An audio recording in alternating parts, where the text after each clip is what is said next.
Assalomu alaykum aziz do'stlar. Xo'p, bugun yo'l harakati qoidalari haqida gaplashamiz.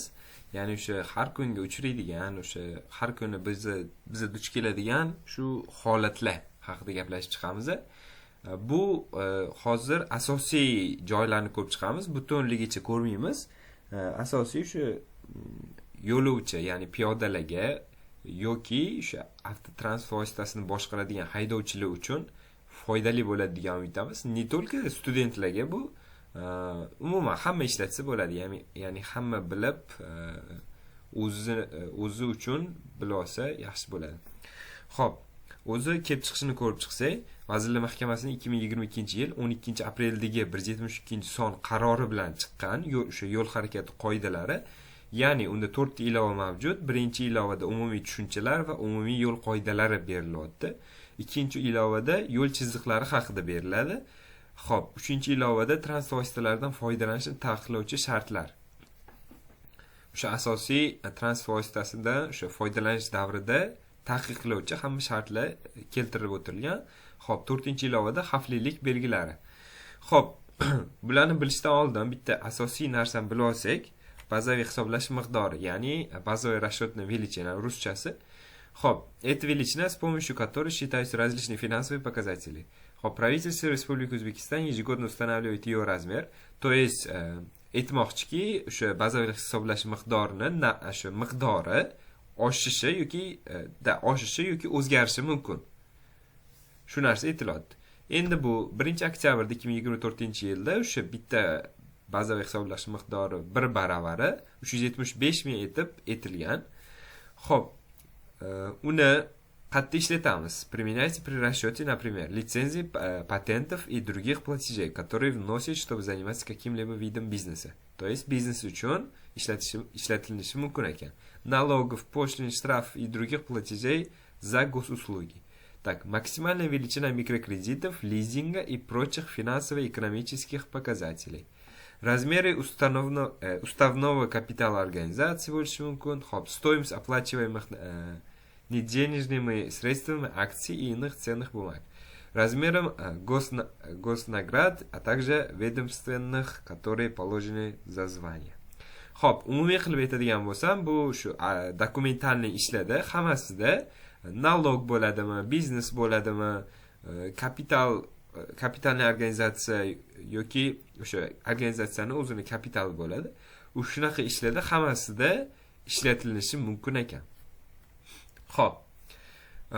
Yo'l harakati qoidalari shu 1-ilovadan boshlaymiz. 25-bob 149-bandi bo'yicha aytilyapti. A toifa uchun 16 yoshdan, B va C toifalari uchun 18 yoshdan, B, Y va C, Y toifalari uchun 19 yoshdan, D va D, Y toifalari uchun 21 yoshdan. Xo'p, 1-ilova 28-bob 165-bandi bo'yicha hayvonlarni haydab o'tish, ya'ni chorva hayvonlarini shu qatnov qismidan haydab o'tish 14 yoshdan oshgan bola haydab o'tsa bo'ladi. Mopedni boshqarish esa 16 yoshdan. Xo'p, hozir aytishingiz mumkin, BC, AC bularni bilaman-ku hammasini deyishingiz mumkin. Lekin o'zini kitobi, o'sha o'zini qoidasi bo'yicha, xo'p, 1-ilova 2-bob 8-bandida yozib qo'yilgan A toifa. Bular A toifaga nima kiradi? Moped, mototsikl va ularga tenglashtiriladigan mototransport vositalari. B toifasi uchun ruxsat etilgan to'liq vazni 3,5 tonnadan oshmaydigan. O'rindiqlar soni 8 tagacha bo'lgan va tirkama. O'zbekchasi tirkama, da kulishingiz mumkin, что tirkama. Na russkом pritsep. Pritsepni shu og'irligi, umumiy og'irligi 750 kilogramgacha bo'lishi kerak. Endi C toifa uchun ruxsat etilgan to'liq vazni 3,5 tonnadan oshib ketishi mumkin va tirkamasi 750 kilogramgacha, to есть umumiy vazni. D toifa o'rindiqlar soni 8 tadan oshadi va tirkamasi 750 kilogramgacha. Xo'p, B, Y toifasi transport vositalari tarkibining ruxsat etilgan to'liq vazni 3,5 tonnagacha va tirkamani umumiy vazni 750 dan oshishi mumkin. C, Y toifa tirkama 750 dan oshadi, D, Y toifada ham tirkama 750 dan oshadi. Xo'p, oddiy qilib aytadigan bo'lsam, A toifa moped mototsikllar uchun ekan, B toifa o'sha o'zimizni ishlatadigan, ежедневный ishlatadigan, Oddiy boy mashina bo'lishi mumkin. 3,5 tonnagacha. Ularda o'rindiqlar soni 8 tagacha bo'ladi. Xo'p, tirkamasi masalan pritsep ulangan bo'lsa 750 kilogramgacha bo'lishi kerak. C toifalari o'sha hamma gruzovoy avtomobillar, to есть o'sha zil bo'ladimi, boshqasi bo'ladimi, KAMAZ bo'ladimi, hammasi C toifaga kirib ketadi. Xo'p, D toifaga asosan marshrutkada masalan 8 tadan oshuv, marshrutka, avtobus, kichkina avtobus, o'sha katta avtobusda endi nazarda tutilgan o'sha 3 ta eshikli hozirgi paytda 3 ta eshikli avtobuslar. Xo'p, agar BY bo'ladigan bo'lsa, ya'ni o'sha oddiy o'zimizni masalan oddiy Cobalt mashinasini olsak, o'sha Cobaltga tirkama, ya'ni pritsep ulangan BY toifa bo'ladi. CY toifa uchun bu shu gruzovoy shu KAMAZlarga pritsep ulangan. DY toifa uchun avtobusga masalan pritsep ulangan. Hozirgi garmoshkali avtobuslarni DY toifasiga kirgizsa bo'ladi. Xo'p, agar sizlarga kerak bo'lsa bemalol skrinshot olib ketasizlarmi, yozib olasizlarmi, bemalol ishlatsanglar bo'ladi. Esda qolish uchun. Xo'p, keyingisi 1-ilova 2-bob 7-band. Xo'p, bunda nimalar aytilgan? Transport vositasini boshqarish uchun o'sha haydovchi yonida qanaqa dokumentlarni olib yurish kerak? Tegishli toifadagi transport vositasini boshqarish huquqini beruvchi haydovchilik guvohnomasi, uning taloni eski namunadagi haydovchilik guvohnomasi bo'lsa agar deyilyapti. Haydovchilik guvohnomasi belgilangan tartibda olib qo'yilgan hollarda vaqtincha ruxsatnoma. Xo'p, vaqtincha ruxsatnoma bilan transport vositasini boshqarishda haydovchining shaxsini tasdiqlovchi hujjati.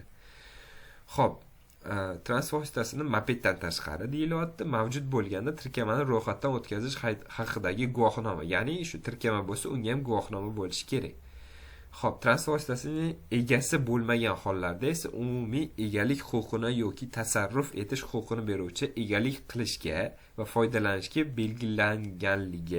belgilanganini tasdiqlovchi hujjatni transport vositasini egalik fuqarolik javobgarligini majburiy sug'urta qilish bo'yicha sug'urta polisida ko'rsatilgan transport vositasi egasining yaqin qarindoshlari, ota-onasi, er-xotin, masalan, eri yoki xotini, bolalar, aka-ukalar, opa-singillar bundan mustasno deyilyapti.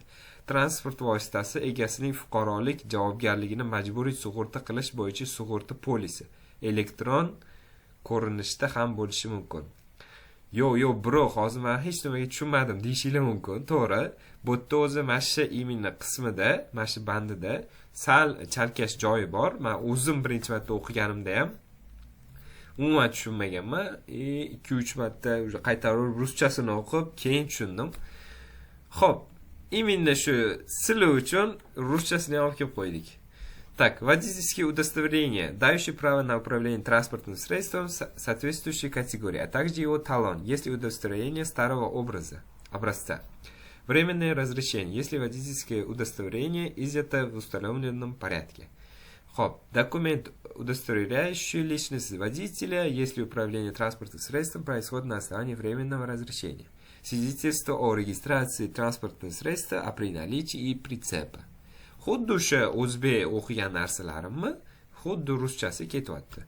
Документ, подтверждающий право общей собственности, распоряжения, владения и пользования транспортным средством, если водитель не является его владельцем. Хоп, страховой полис обязательного страхования гражданской ответственности владельца транспортного средства. Может быть в электронном виде. Xuddi o'sha narsa ruscha varianti kelyapti. Xo'p.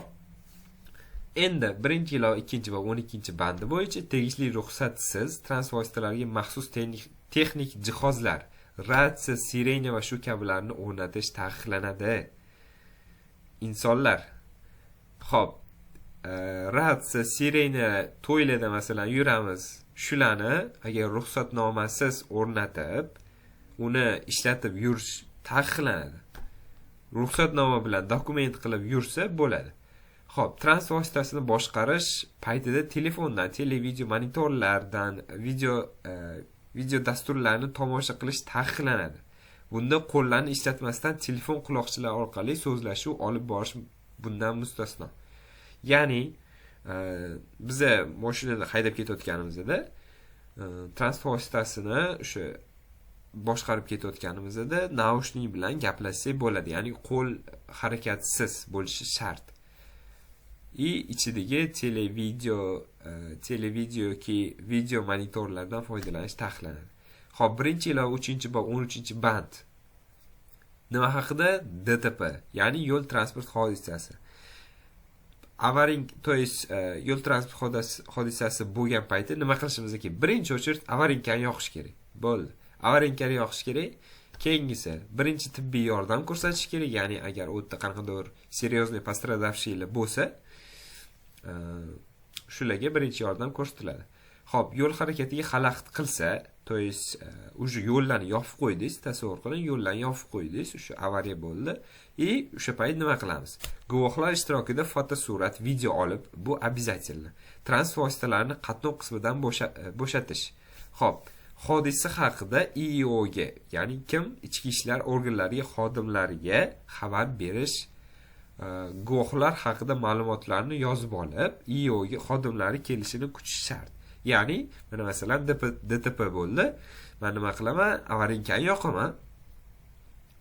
Xo'p, пострадавшийlarga сразу yordam beraman. O'sha yerda agar yo'l yopib qo'yadigan bo'lsam yoki boshqa transport vositalariga xalaqit beradigan bo'lsam, сразу videoga olaman.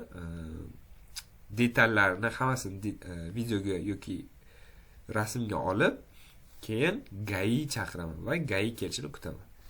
Xo'p, 1-ilova 4-va 15-band bo'yicha piyodalar asosan piyodalar yo'lkalaridan yurishi kerak. Bu imенно studentlarga piyodalar yo'lkasidan yurish shart. Bolalar tushuninglar. Xo'p, ular bo'lmaganda qatnov qismi chetidan bir qator bo'lib yoki ajratuvchi mintaqadan yurishlari mumkin.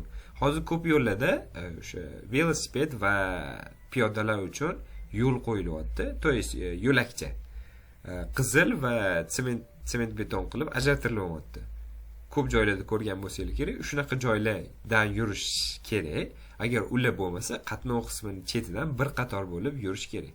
Bunda piyodalar transport vositasining harakatlanishining qarama-qarshi yo'nalishida yurishlari kerak. Ya'ni, men to'g'ri ketayotgan bo'lsam, men tomonga mashinalar harakatlanib kelishi kerak. Shunaqa yurish to'g'ri harakatlanish hisoblanadi. Piyodalar yo'lkasida, trotuarda, yo'l yoqasida harakatlanayotgan piyodalar yo'nalishiga xalaqit beradigan qurilma va to'siqlar o'rnatilishi taqiqlanadi. Ya'ni, sizlar huquqinglar bor, bemalol agar o'sha piyodalar yo'lakchasi, trotuarlarda qanaqadir tadbirkorlar, qovus ichidagi tadbirkorlar plakat, reklama, stol nimadirlarni olib chiqib tashlab, bayram nimadirlar qilib tashlashayotgan bo'lsa, sizlar huquqinglar bor, o'sha yo'lni sizga bo'shatib berishi shart ular. Ularga hech qanaqa qo'yishi mumkin emas. O'sha yo'lingizni to'sishi mumkin emas. Xo'p, endi o'sha yo'lingizni to'sishi mumkin emas, agar nimadir desa, 1-ilova, 4-bob, 15-band yordam keladi. Xo'p, 1-ilova, 4-bob, 17-bandda nima deyiladi? Piyodalar yo'lni piyodalar o'tish joylaridan, yer osti va usti o'tish joylaridan kesib o'tishlari kerak. Ya'ni piyodalar o'tish, zebra deymiz-ku. Shu zebralardan o'tishimiz kerak. Ular bo'lmaganda trotuar chiziqlari yoki yo'l yoqasi bo'ylab kesib o'tishlari kerak. Ya'ni o'sha zebra chizilmagan bo'lsa, svetoforlardan o'sha trotuar chiziqlari bo'yicha kesib o'tiladi.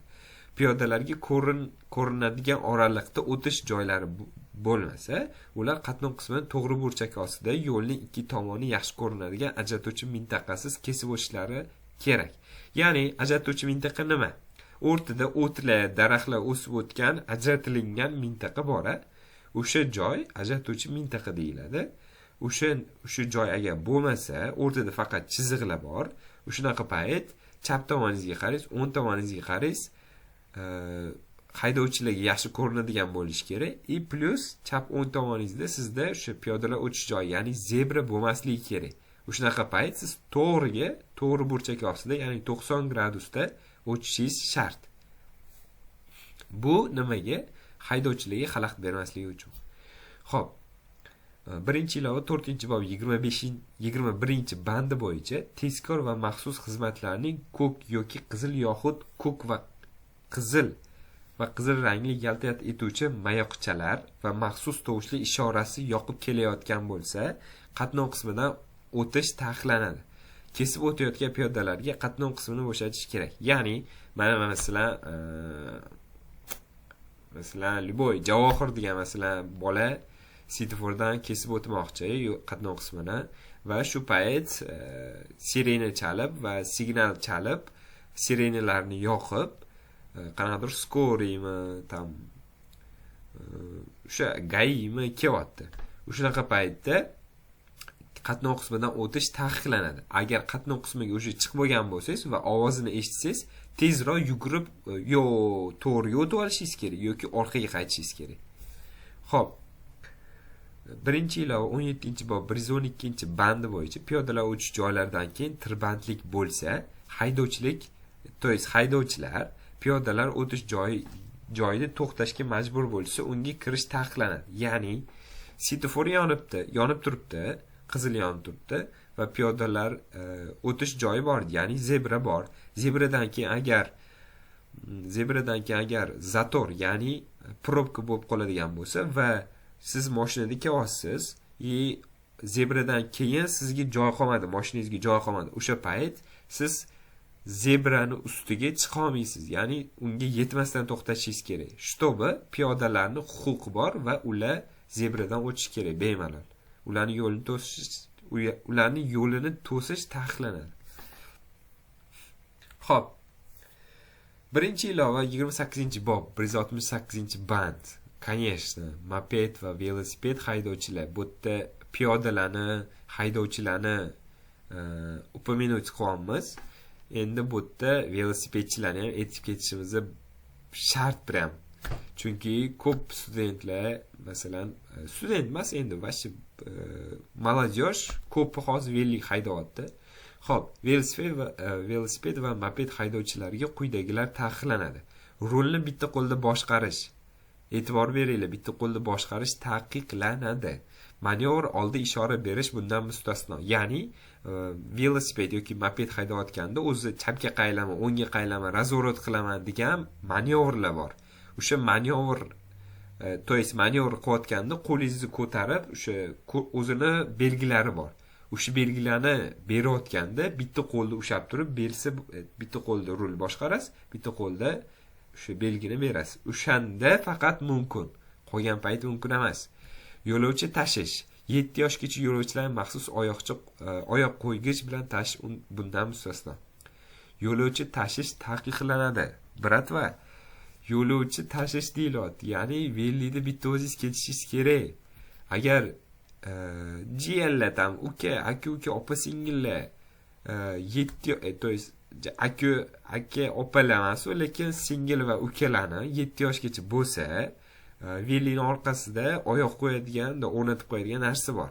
O'shani o'rnatib, ularni tashishinglar bo'ladi. Atak mumkin emas. Gabaritdan 0.5 metrdan ortiq yuk tashish, ya'ni gabarit nima degani? Velosipedingizni to'rtta tomoni, ya'ni velosipedingizni kvadratga olib, o'sha kvadrat yuzaga olib qo'yadigan bo'lsak, o'sha to'rtta tomonidan 0.5 metrgacha chiqib turishi mumkin yukingiz. Chap tomondan 0.5, o'ng tomondan 0.5, oldidan masalan 0.5, chap orqadan 0.5, shunaqa. Xo'p, velosiped yo'lkasi bo'lganda, xo'p, qatnov qismidan harakatlanish, ya'ni velosiped yo'lkasi hozirgi kunda qizil yo'lkalar velosiped yo'lkasi. O'shunaqa paytda bizni qatnov qismidan yurishimiz taqiqlanar ekan. Xo'p, mototashlaysiz harakatlanish taqiqlanar ekan. Bu endi moped, ko'proq moped haydovchilari uchun. Bu moped ham mototsikl haydovchilari uchun ham bir xil. Qatnov qismidan shuningdek piyodalar o'tish joylaridan uni minib o'tish taqiqlanadi. Ko'pchilik shunga e'tibor bermaydi, studentlar ham, молодежь ham svetofordan yoki svetoforsiz zebra bo'lgan joylardan vellikni, o'sha velosipedni haydab o'tish taqiqlanadi. Tushib, itarib o'tish kerak hamma velosipedchilarga. Xo'p. Hamma kutgan jarimalar to'g'risida gaplashamiz. Xo'p, jarimalarni o'zi o'sha oldin aytib ketay. Birinchi 15 kun 50% skidka birinchi 15 kun to'lasangiz 50% skitkasi bor ekan. 15 dan 30-kunigacha to'lasangiz 30% skitka, 30 kundan keyin 100% to'liq to'lov. Xo'p, bu joyda aytib ketishingiz mumkin, menga hech qanaqa negativ fikr qilish kerak emas. Men hech qanaqa GAI xodimi ham emasman, dars beruvchi ham emasman. Shunchaki o'zim o'qigan kitobni sizlar bilan bo'lishyapman. Oddiy student.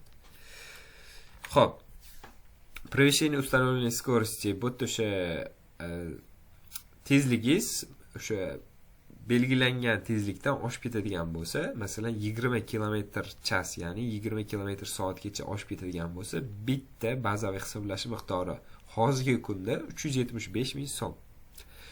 Mana shu narsani 20 gacha bo'lganini yana qaytaradigan bo'lsangiz 5 barobar. И 3-marta yana qaytaradigan bo'lsangiz 15 barobar. И лишение прав на 1 год, ya'ni 1 yilga sizni pravingizni olib qo'yadi. Более 3 раз в течение года bo'lsa, 3 martadan ko'p bo'ladigan bo'lsa 25 barobar. И лишение прав на 2 года. 2 yilga olib qo'yadi. Endi mana shu narsani ko'pchilik adashtirib olishadi. 20 gacha nima edi o'zi? 20 dan 40 gacha nima? 40 dan u yog'i bo'li 40 nima? Xo'p. Men masalan 50 da ketyapman. 50 da ketayotgan bo'lsam, ограничение скорости turibdi. 50 o'sha 50 taqiqlovchi belgi turibdi. Va men masalan 55 ga chiqdim.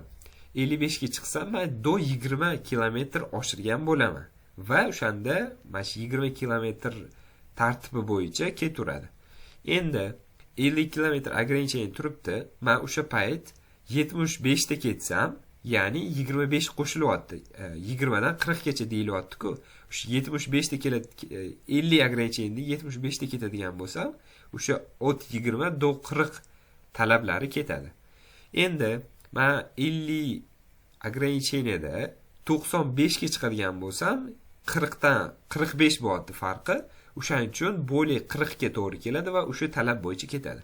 Shuni esda qoldiringlar va o'zingiz uchun skrinshot qilib olinglar shu joyini. Xo'p, штраф за вождение в нетрезвом виде. Buni endi detalni ko'rib chiqmaymiz. Просто aytilyapti 30 barobar, xo'p, лишение прав на 3 года, вождение в нетрезвом виде. То есть xalq tilida 50 ta otib olib haydasa 40 barobar, лишение прав на 3 года. Езда без прав. O'sha нетрезвом виде правасыз haydasa 50 barobar и арест до 15 суток. Передача управлению лиц в состоянии опьянения 25 barobar. Xo'p. Штраф за нарушение правил парковки, ya'ni noto'g'ri parkovka qilsam yoki nepoложенном местоda parkovka qiladigan bo'lsam 2 barobar.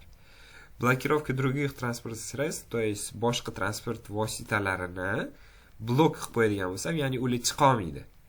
Shunaqa paytda 3 barobar. И эвакуация автомобиля, ya'ni transportni olib ketib qoladi evakuatorlar. Xo'p, штраф за проезд запрещающий сигнал светофора, ya'ni qizilda o'tish. 3 barobar birinchisi, ikkinchisi 5 barobar ekan, uchinchisi лишение прав на 1 год. Ya'ni 3 marta qizilda o'tib ketadigan bo'lsam, 1 yilga pravamni olib qo'yar ekan. Xo'p, использование штраф за неиспользование ремня безопасности. Ya'ni o'sha remen deyiladi-ku. Remenga 0.5. Abgonga 5 barobar. Xo'p. Повтор bo'ladigan bo'lsa 10 barobar deyilyapti. Штраф за использование мобильного телефона. Ya'ni o'sha telefonni ishlatadigan bo'lsam, o'sha boy aytib o'tdiki, quloqchinlar, maxsus quloqchinlar bo'lsa, gaplashsa bo'ladi. 3 barobar berilyapti. Повторный esa 4 barobar ekan. И лишение прав на полгода, ya'ni yarim yilga. Штраф за выезд на встречную полосу. Bu hamma biladigan shtraf bo'lsa kerak menimcha, ya'ni qarama-qarshi yo'nalishga chiqish 10 barobar. Xo'p, без номер 5 barobar ekan, без документов 1 barobar, отсутствие страхового полиса 1 barobar, ya'ni o'sha страховкani bo'lmasligi. Tonirovka ko'p juda ham mashhur anaqa bu ham shtraf. normativlarga agar to'g'ri kelmaydigan bo'lsa 25 barobar, повторное нарушение 40 barobar. Bularni bemalol skrinshotlar qilib olsanglar bo'ladi. Xo'p. Кодекс Республики Узбекистан об административной ответственности в внесении дополнения, предусматривающие санкции для пешеходов, нарушающих правила дорожного движения. Закон о поправках 23 сентября подписал президент Шавкат Мирзиёев. Изменения вступают в силу с 24 сентября.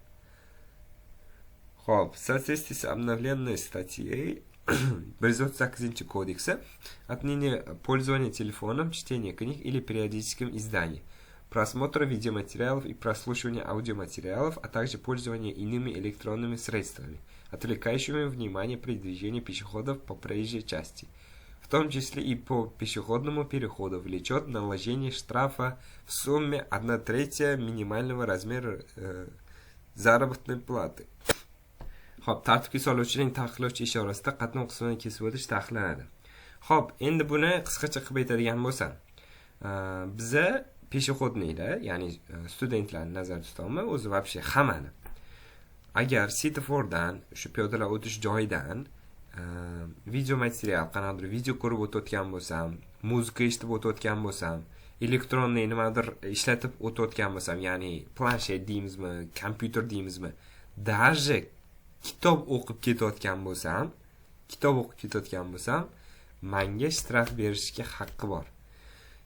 Va tartibga soluvchining taqiqlovchi, ya'ni o'sha qizil ishorasi, bu hammaga ma'lum, o'sha krasniyda o'tish mumkin emas. Bularning hammasi 1/3, ya'ni o'sha bazaviy hisoblash miqdorini 3/1 qismi 125 ming so'm bilan shtraf qilishi mumkin.